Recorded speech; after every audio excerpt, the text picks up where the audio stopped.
Hey, welcome back, everybody. Another webinar here for you coming up. My name is Patrick. As always, the things we're talking about in this video are for example purposes. Make sure that you know your risk tolerance and that these fit into your risk parameters. Um, Again, we're real close to planting. In fact, corn already 2% planted this year. So we want to talk about some new crop marketing plans and ideas, as we kind of get into that final leg here before a lot of the action really starts. And really to sum up what we feel for the 2024 marketing plan right now is there's certainly a lot of uncertainty. News and global headlines are out there. We're coming off historically high prices. And really, our whole bias in here right now in the big pictures, you can really flip a coin. If we have production issues, you can certainly see corn above 550 and beans above 1250.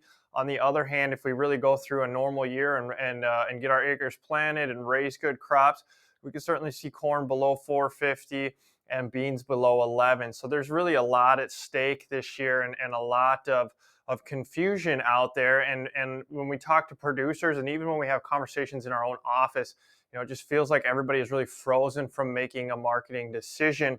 And we want to kind of talk about how to combat that a little bit as we go forward. So a recent audiobook that I came across was called Ego is the Enemy. It's by Ryan Holiday. I would encourage you to check it out, either in book form or audio version, whatever you have time for. But to sum it up, really the whole point and premise of this book is to be humble, put your head down, go to work on your process, trust your process, focus the process, and then worry less about the outcome since you really don't have any control over that. And in the long run, the outcome will end up taking care of itself. And so how are we going to apply that to marketing here in 2024? Well, some of the concepts that are ego driven when we talk about the markets are, selling at the highest price possible, selling better than the marketing report that you're getting, or better than your neighbors, or better than the commodity pool that you're in. Maybe I can't sell on down days because that's just, that's not what I do, or I can't sell this early in the season, or I can't sell this late in the season, or I never sell and blah, blah, blah. And I can't move grain or sell at harvest, even though maybe that's the best price because I have bins and I have to use them. So, those are all just kind of some ego examples that we all fight and battle with, as we're going through the marketing year. So one thing we want to do to kind of propose maybe a solution to that, or at least offer a challenge to our ego, is looking at a seasonal average price contract or pricing program. There is nothing new here. We did not create this. These have been around forever. We just feel that our job is to look out at the market conditions and kind of figure out the ways that make the most sense given the current environment. And this is something for this particular year that we like.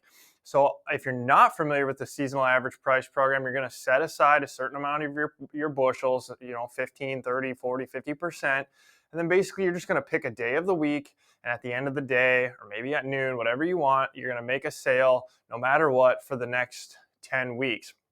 And what this is going to do is it's going to remove emotion.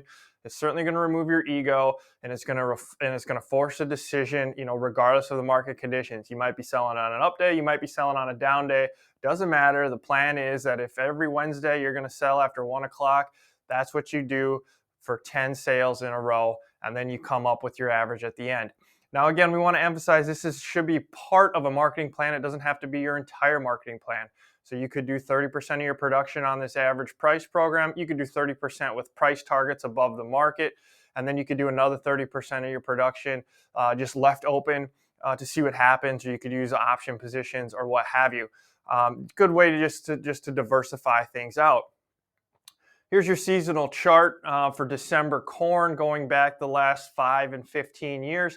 And at the bottom, we have a table showing over the last 9, 10 years, how doing an average price contract on a Wednesday compared to your fall insurance price and your spring insurance price. And so over the last 10 years, your seasonal average was greater than the spring insurance price 6 out of 10 years, and it was better than the fall insurance price 8 out of 10 years. So again, we feel that this is a good way to kind of thaw out the decision-making process, remove our emotion, remove our ego, and just get something done. This doesn't have to be your entire marketing plan, but we do feel that this should be a good portion of your marketing plan, going into this year. So let's just kind of wrap all of this up. Like we said, one of the biggest themes that we've heard, and we're going through it too, is that this is just going to be an emotional year with a lot of noise between elections, wars, inflation, commodity bubbles, and what have you. There's just a lot out there, and we need to kind of reduce that. When you go to the corn side, we feel that this market is going to be especially whippy, and it's going to cause guys to get too bullish on up moves where they don't want to sell, and it's going to get them too bearish on down days where they either panic and sell or they don't want to do anything. And again, we just want to try and eliminate in that some area. And so we need to circle the wagons this year, hold your dollars together. Like I said, last year we were pretty big on getting some puts in place. At this time, we just don't know that that makes a lot of sense. We like doing more of an average price or a cash sale program, mixing in, like you said, average prices and price targets above the market.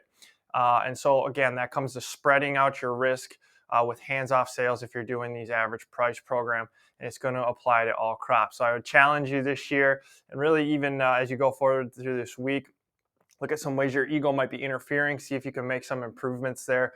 If you need help with this, we can certainly help facilitate this for you. Otherwise, you can certainly visit with your elevator, or if you just have questions in general, please feel free to reach out to us, so we can help you and clear up any confusion around this. Again, as always, thank you for tuning in. Hit the like button, be sure to subscribe. We'll talk to you all again soon. Thanks.